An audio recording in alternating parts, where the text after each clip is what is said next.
bawah, satu di atas. Namun saya perlu tegaskan, kita persiapkan diri kita dalam keadaan pakaian ihram bagi laki-laki.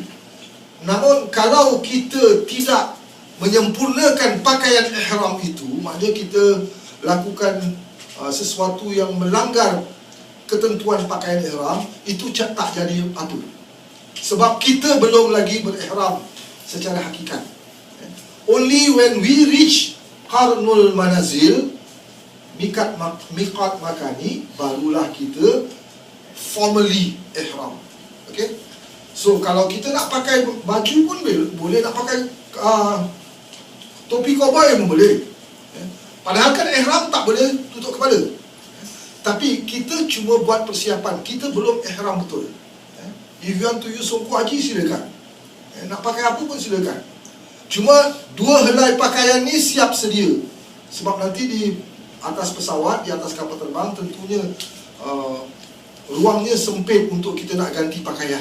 That is why kita sangat menitik beratkan supaya kita persiapkan bagi laki-laki pakaian ihram dari rumah. Bagi kaum perempuan, tak ada istilah pakaian ihram.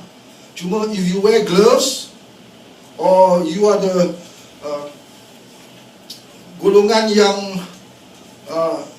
pakai purda tutup semua macam Zoro, saya tak larang, silakan. Tapi bila sudah sampai kepada miqat makani, mesti nampak wajah, mesti nampak pergelangan tangan. Tidak boleh menutupi pergelangan tangan, tidak boleh menutupi wajah. Okay? That is what we mean by berpakaian ihram dari rumah. Okay?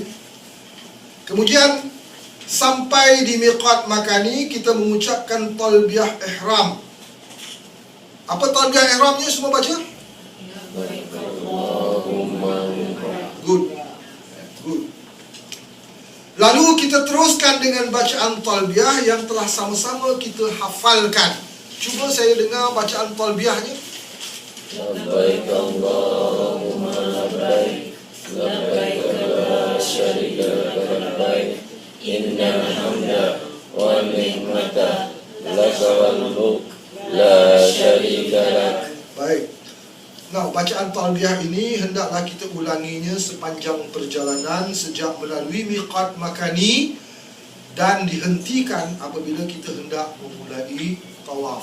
Okay? Now, itu ihram.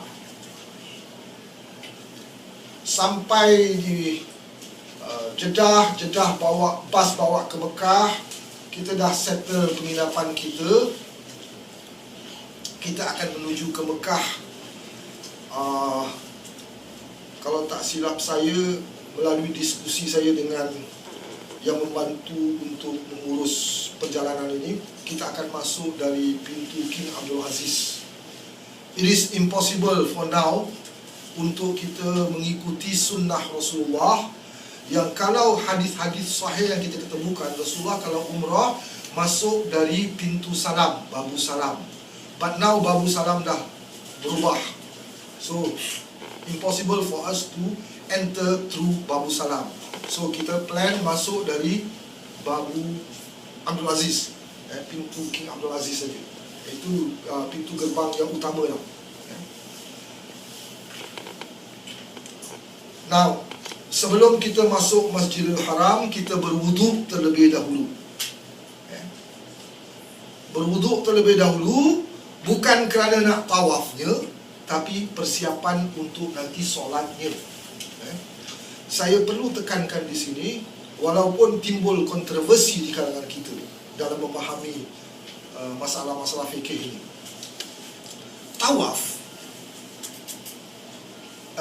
Wudu bukan syarat sah tawaf.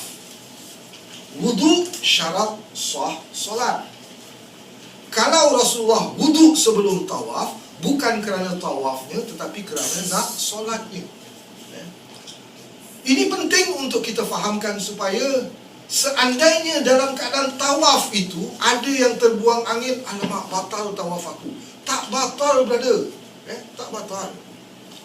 Tawaf itu kan jalan-jalan, pusing-pusing aja.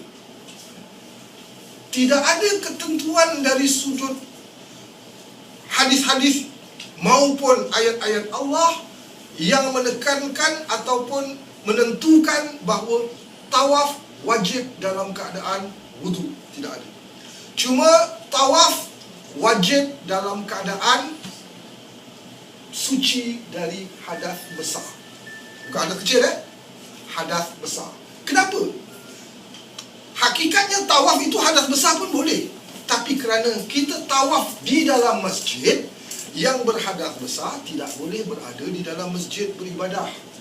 Makanya kita timbulkan masalah hadas besar tidak boleh tawaf. Bukan kerana tidak boleh tawafnya, tapi kerana di dalam masjidnya. Okay? So artinya tawaf itu tidak berkendak kepada wudu. Tapi kita persiapkan diri berwudu supaya nanti setelah tawaf 7 pusingan, kita akan cari tempat di maqam Ibrahim, kita akan solat 2 rakaat, kan? Jadi kita dah siap dengan wudu kita. Okey?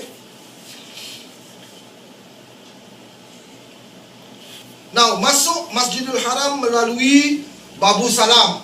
Ini apabila memungkinkan. Cuma sekali lagi saya tekankan bahawa untuk hari ini tidak memungkinkan kita masuk dari Babu Salam. Masuk dari pintu mana sekalipun lah, terserah kita.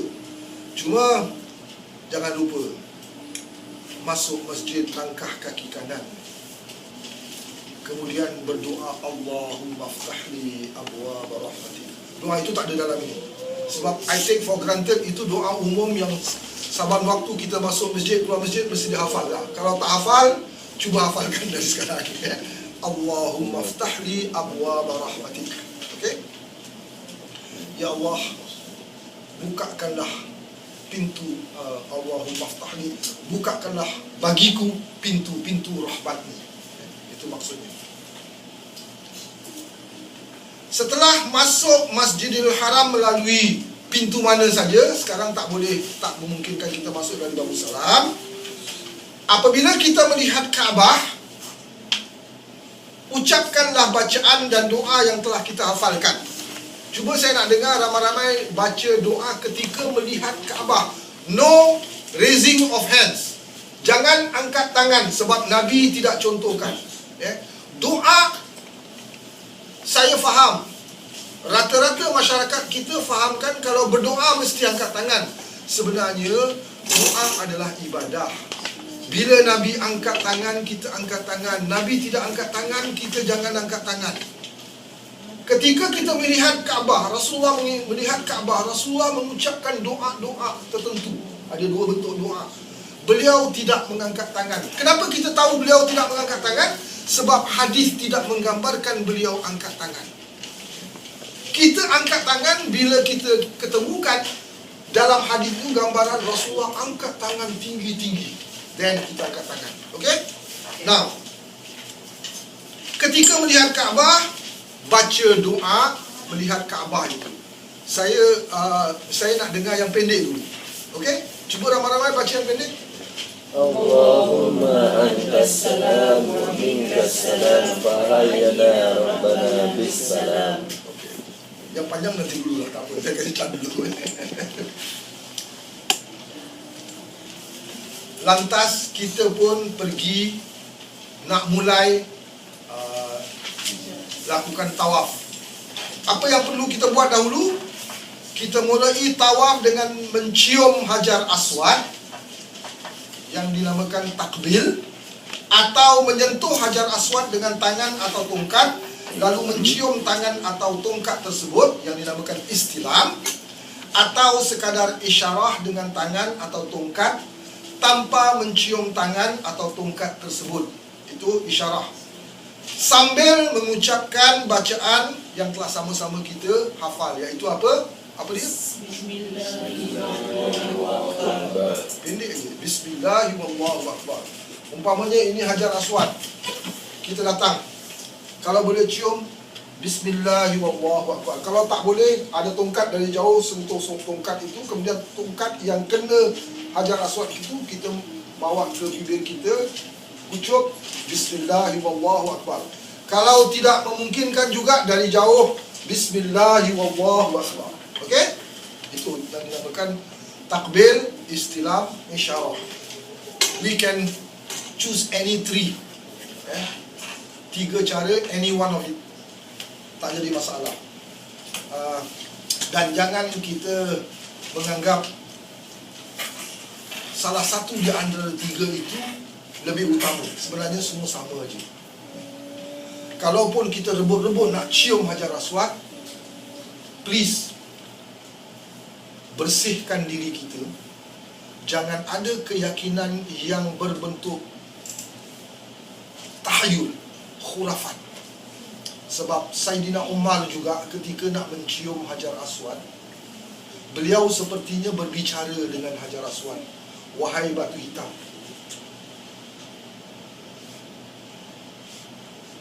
engkau sedikit pun tidak memberi manfaat, aku tak ingin nak cium kau. Tapi kerana Rasulullah cium, aku cium. Muah.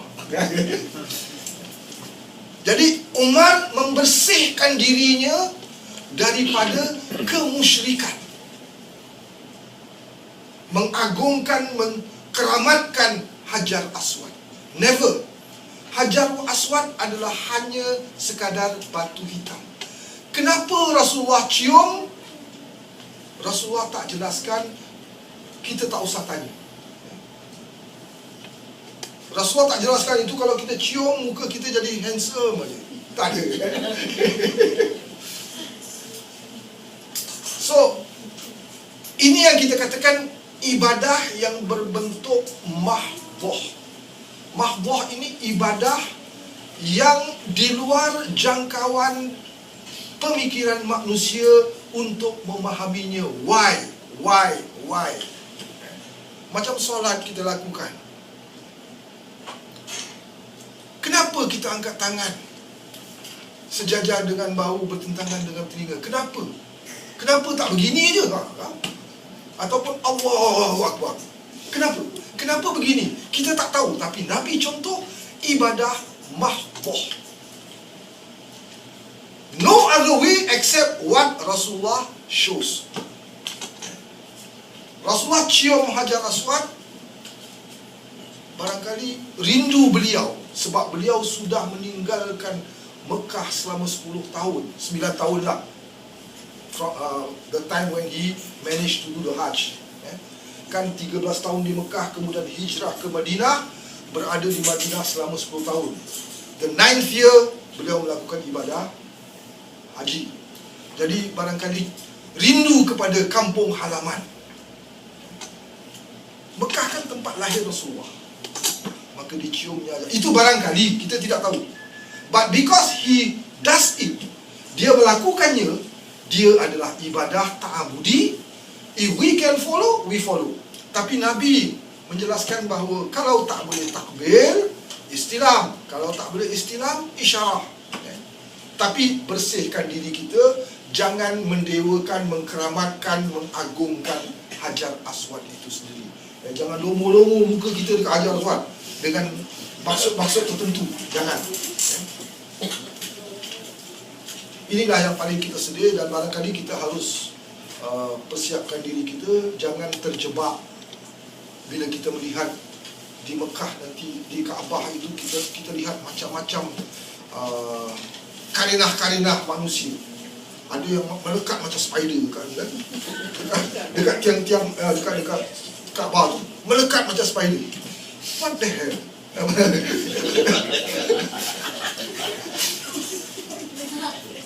Tidak ada ni semua. Rasulullah tidak contoh. Tapi itulah bila kita taksub sangat, pemikiran kita sudah dirosakkan oleh ketahayulan, kemusyrikan, maka inilah yang berlaku. Mudah-mudahan kita semua dapat pelihara diri kita, sebab kalimah-kalimah yang kita melakukan, yang kita ucapkan ketika kita melakukan ibadah umrah, semua berikrar untuk mengesakan Allah. La syarikalah.